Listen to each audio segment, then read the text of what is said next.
Montana Territory, June 1876. The girl was barefoot when he found her, blood on her lip, dirt streaked across her cheek, and a shotgun clutched in both hands like she might disappear if she let go. Merritt O'Reilly eased down from his horse without a word, hands open, hat tucked beneath one arm. The wind stirred the tall grass around the cabin ruins, the charred beams groaning like dying trees. Smoke still ghosted from the blackened frame. "I do not want help," the girl said stiffly, voice torn at the edges. Merritt took a slow step forward. Her eyes were wild, dark brown and wide-set, ringed with ash and fear. She looked about 20, maybe a touch older. Her dress was torn at the collar, and her lip was split, swelling. Her shoulders trembled, but the barrel of the shotgun never moved from his chest. "I am not here to hurt you," he said. "Name is Merritt. I came when I saw the smoke." She said nothing, just gripped the gun tighter. "You got a name?" he asked quietly. She hesitated. "Josephine," she said finally. "Josephine Jarrett." Merritt nodded, keeping his voice low. "Josephine. All right. You alone out here?" She blinked. Her chin lifted like she was trying to hold something in. "They killed my father this morning. Then they set the house on fire." Merritt's stomach sank. "You hurt anywhere?" "No." He glanced at the bruises blooming along her arms. "That true?" Josephine's throat worked. She lowered the shotgun half an inch. "They tried to take me too." Merritt's jaw tightened. He stepped forward again, slow and sure, until he was close enough to gently ease the weapon from her arms. She let it go. "I buried him behind the barn," she said, voice flat. "I do not even have a shovel anymore. Had to dig with a skillet." Merritt reached out, slow as the sunrise, and touched her shoulder. She flinched so hard he thought she might run. But she stayed. "Come on," he said gently. "Let me get you out of here." Her eyes filled, but she blinked them clear. "Where would I even go?" "You do not need to worry about that right now." It took a minute, but she nodded. He hoisted her up behind him on the saddle. She didn't speak on the ride back to his place, and he didn't ask her to. Her silence was thick, heavy as the storm clouds building in the west. Merritt's homestead sat a few miles up from the Snake River, tucked into a hollow of cottonwoods and scrub pine. He had a small cabin, a lean-to for the horse, and a good well. It was not much, but it was safe. Josephine slid off the horse before he could help her. She stood stiffly, arms crossed, eyes darting like a cornered animal. Merritt did not crowd her. "You want to wash up? There's a basin inside. I will get some bread and beans going." She nodded once. Inside, Josephine stared at the tin basin like it was a stranger. She touched her torn dress, then her cheek, then finally leaned down and washed the blood away. Merritt did not look. He kept his back turned, slicing bread, stirring beans. The cabin smelled like pine soap and would smoke. When she sat at the table, she barely touched the food. "You do not have to talk," Merritt said gently. "But I am real sorry." "For what happened?" Josephine's jaw clenched. "My father was a good man. He did not deserve it." "No, he did not." Silence again. Outside, the wind rattled the shutters. Merritt finally said, "You got any other family?" Josephine shook her head. "Mother died 5 years ago. It was just us." He nodded. "You can stay here for now. Cabin's got 2 rooms. I do not want your pity." "This is not pity." Her voice cracked then. "Then what is it?" Merritt looked at her. "Maybe I just do not like the idea of someone hurting you and getting away with it." She stared at him a long time. That night, she took the smaller bedroom with the door half closed. Merritt left a lantern burning low in the corner, just in case she woke afraid. He heard her crying once. Soft, muffled. He did not go to her. Not yet. The next morning, she was already outside when he rose, sleeves rolled and elbow deep in laundry water. The dress she had worn was drying on the line. She wore a spare shirt of his, knotted at the waist, and looked like she belonged there more than he ever had. "You do not have to work," he said. "I want to." Merritt nodded. "All right." That day passed quiet. Josephine did not talk much, but she started moving more like herself. She scrubbed the floor, mended a blanket, and watched the hills like she expected them to spit out another threat. By the 3rd day, she laughed once. Just a breath, short and surprised, when Merritt tripped over his own boot while trying to shoo a chicken from the porch. "Not a word," he warned. She smiled. The sun caught the edge of it and made her look like someone else entirely, someone untouched by grief. It passed quick, but he saw it. That night, She stood near the fire, arms wrapped around herself. I used to think no one would ever touch me gently, she said, voice raw. Not after. Merritt stood, walked to her slow. He reached out, let his hand hover near her cheek. Let me be the first. Her breath caught. Her chin trembled. He touched her face, just the side. Soft. Careful. She closed her eyes. Then she leaned in and let her forehead rest against his chest. And for the first time since he'd found her, Josephine exhaled like she had been holding her breath for years. The next week unfolded with the slow, deliberate rhythm of early summer light stretching longer each evening, the air thick with pine resin and the dust of dry grass. Josephine kept her hands busy, but Merritt noticed how she never walked near the window after sundown, how she startled at the sound of horses on the high ridge. He didn't ask about it. It was too soon, and she hadn't asked anything of him but space. One morning, while he was bracing the picket fence that slumped near the south edge of the property, she came outside with a tin cup and a sliver of paper folded in her pocket. I found this in my father's ledger, she said, holding out the paper. It's a deed. He was working on buying an apple orchard near Lewistown.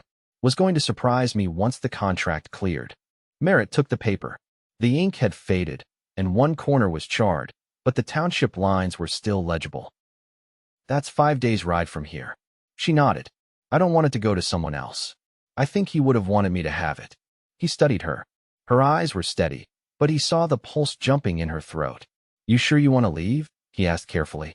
I don't want to stay where ghosts sit on every chair. All right, he said. We'll go. She blinked at that. You'd come. You don't know the roads. And you shouldn't travel alone. That night, she laid a folded blanket across the foot of his bed, one she'd mended that afternoon without being asked. She didn't say anything, just left it there.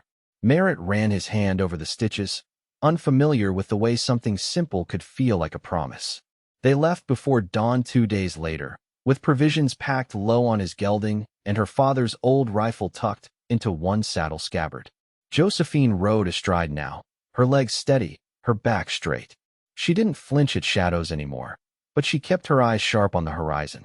By the second day, they'd left the cottonwoods behind. The land flattened and turned gold, the wind heavy with sage and rattlesnake musk.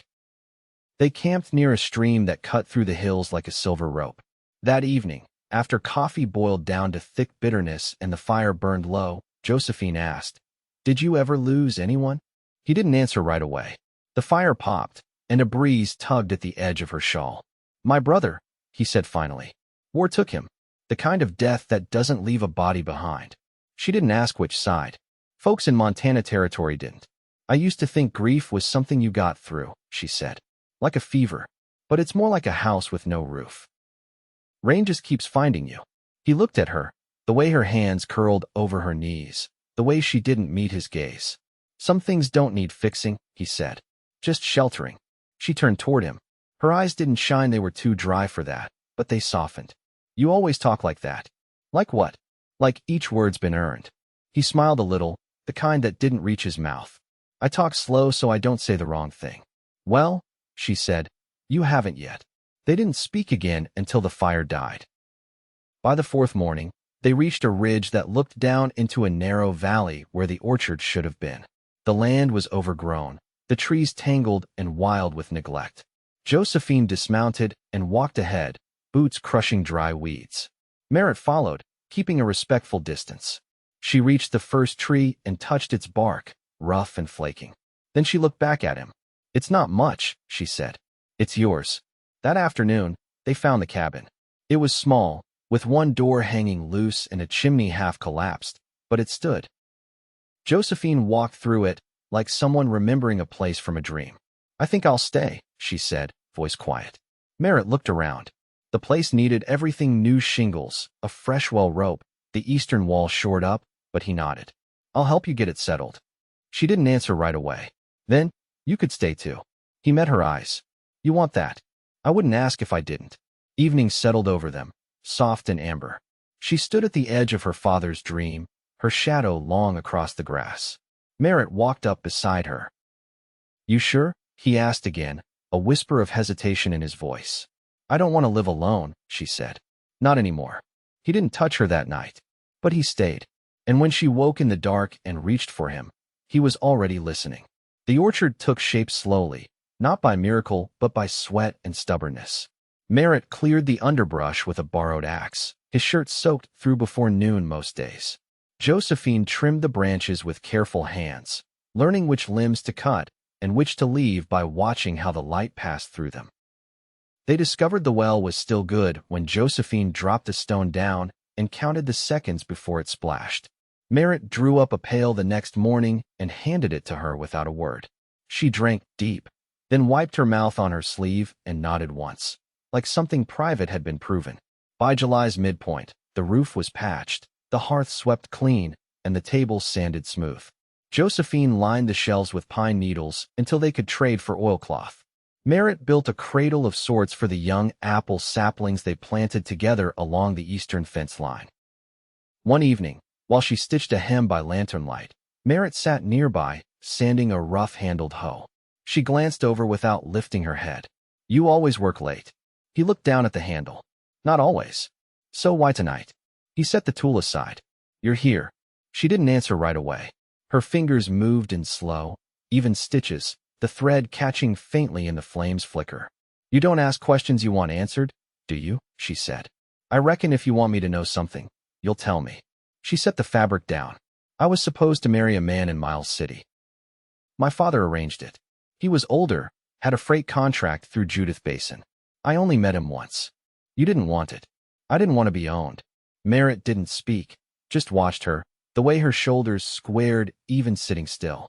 "He wrote me letters after my father called it off. Told me I'd regret it.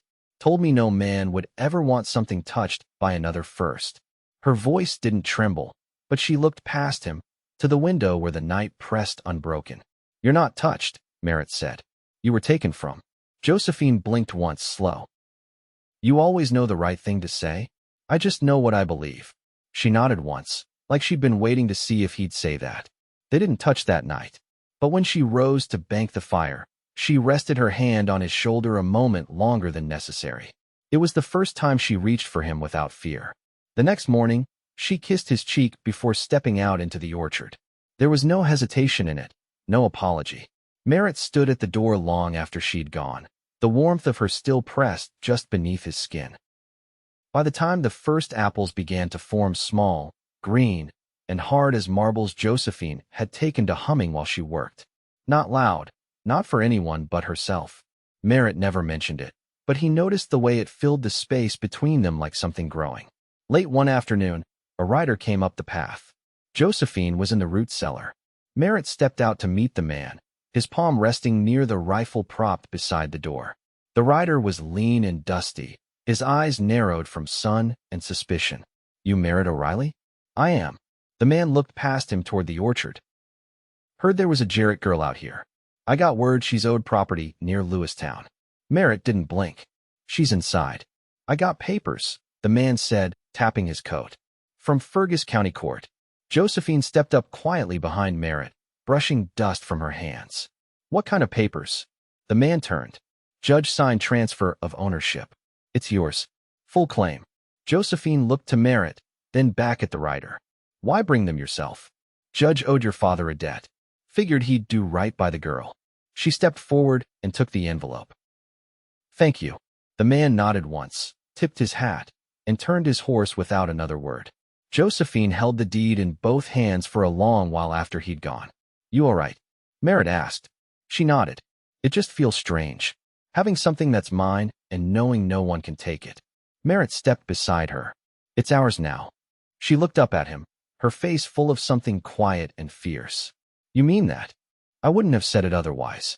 That night, she came to his bed without lantern or sound, just the soft hush of bare feet on plank floor. She didn't ask, and he didn't speak, only lifted the blanket and wrapped his arms around her like she'd always belonged there. And when the sun slipped up between the trees the next morning, Josephine was already outside, watering the saplings with steady hands, her hair loose down her back, and her heart finally, fully her own. August heat settled deep into the orchard, thickening the air and slowing every task. Josephine tied her hair up with a strip of muslin and worked in the mornings before the sun reached its full weight. By midday, They moved in silence, sweat darkening the collars of their shirts. The only sounds the rasp of tools and the low hum of insects. Merritt hauled a load of river stones from the creek bottom to line the garden beds. He worked with a quiet determination, wiping his brow on the back of his wrist. Josephine watched him from the porch, a tin of dried beans in her lap, her fingers sorting out the ones too soft to keep. "You always work like the ground owes you something," she said, her voice low and even. Merritt didn't pause. "A lot of things I never earned. Feels right to give more than I take."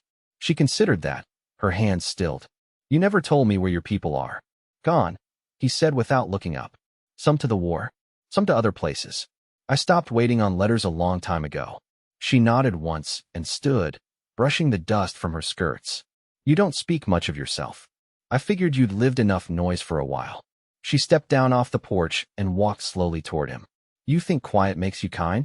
His eyes lifted to hers. "No. I think listening does." The sun settled behind the ridge earlier now, bringing a cool breath through the orchard. They ate their supper outside when they could, the table dragged beneath the old cottonwood near the north fence. That night, Josephine brought out a jar of pickled carrots she'd bartered for from a neighbor 2 valleys east. She didn't say where she'd gone or how long the ride had been, but her cheeks were flushed from wind and her hands smelled faintly of mint and wood smoke. Merritt broke a biscuit in half and passed her the better piece. She took it without comment, chewing slowly, eyes on the horizon. "I met a couple with a child," she said. "They lost one place before settling again. Said they'd built the second with fewer mistakes." He poured coffee into her tin cup. "You thinking about mistakes?" "I'm thinking about what's worth a second try."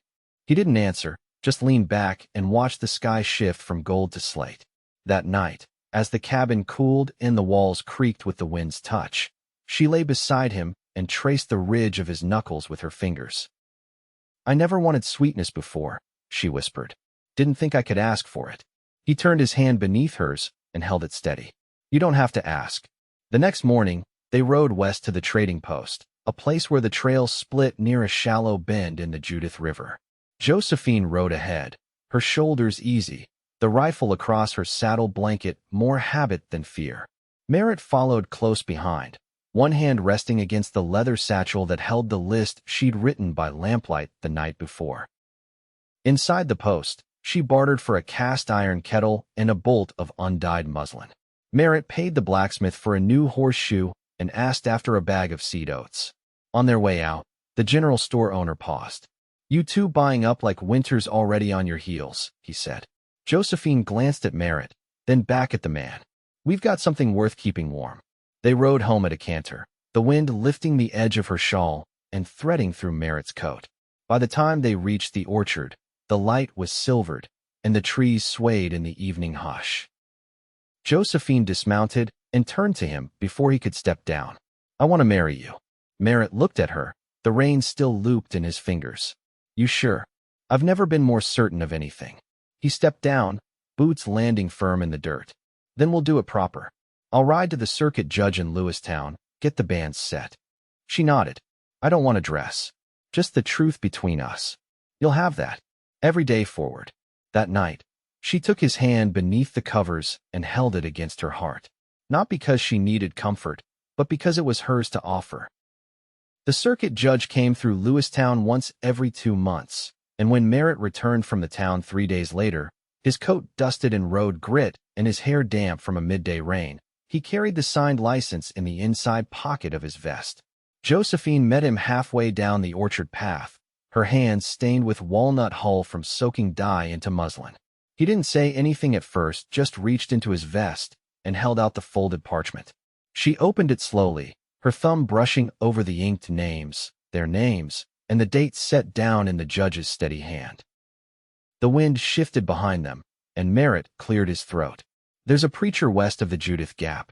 Retired Army chaplain, lives off a ridge trail. Judge said he'd marry us if we rode out." Josephine looked up from the paper. "How far?" 2 days. We'd camp 1 night. I could pack light. I'll be ready by morning." She spent the evening laying out what little she wanted to bring. Her father's brooch with the tiny cedar inlay, a fresh chemise she'd stitched from the bolt bought weeks before, and the new muslin scarf dyed the color of river stone. She didn't ask Merritt's opinion, and he didn't give it, just watched her from the edge of the doorway, arms folded, as she folded each item with careful hands. They left with the first light, the horses calm beneath them, the orchard fading behind in the gathering heat. The trail wound through narrow switchbacks and low valleys where wild chokecherry trees hunched under the weight of their fruit. They rode without rush, stopping once for water at an old stage stop sagging against the hillside. That night, they camped beside a stream thick with frog song. Josephine built the fire while Merritt unsaddled the horses. She cooked a mash of beans and flour with a pinch of salt from a pouch in her coat. They ate in silence, but it was an easy one. After supper, she sat with her knees drawn up, watching the sparks rise into the dark. "What kind of home do you want?" she asked. Merritt leaned back on his elbows, the firelight catching the lines beside his mouth. "One where I'm not waiting for the other boot to fall." She glanced over. "You were a soldier?" He nodded once. "Before I came west. There were years after where I didn't know how to be anything else.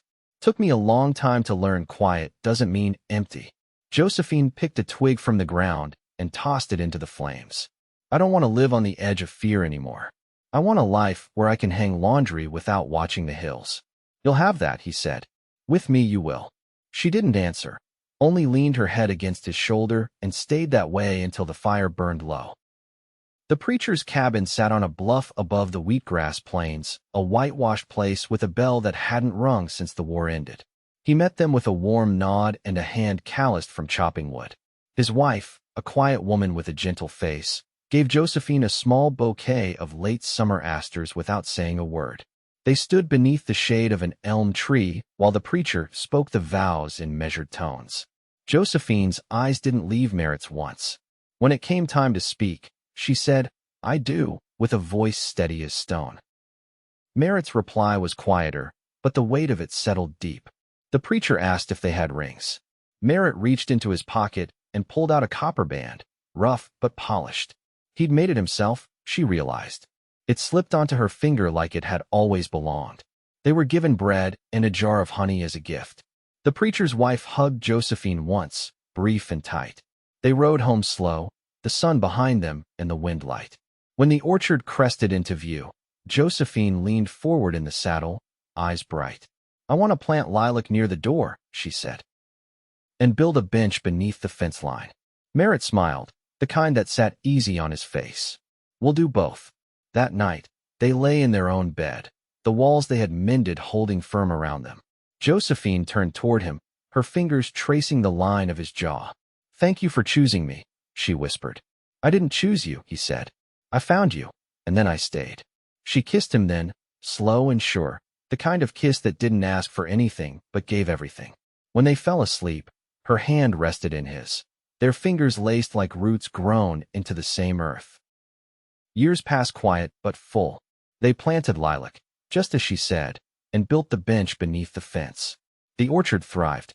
Each autumn brought baskets of apples, jars of preserves, and long evenings spent on the porch with mugs of cider warm between their palms. Neighbors came and went. Births and burials marked the seasons, but the heart of their home remained steady. Merritt built her a loom from pine and ash, and she wove blankets for the winter. She taught a neighbor girl to read by lamplight once a week. He repaired fences for folks too old to lift a hammer. They worked side by side, the rhythm of their days shaped by care and quiet joy. One spring, Josephine stood at the edge of the orchard, her hands resting on the curve of her belly. Merritt came up behind her, wrapped his arms around her waist, and they watched the trees bloom again, white petals drifting like snow. "I didn't think I'd ever have this," she said. "You made it," he said, "with your own hands." They stayed like that a long while, the sun warm on their backs, the wind full of blossoms, their lives stretched out before them like soft earth ready for planting.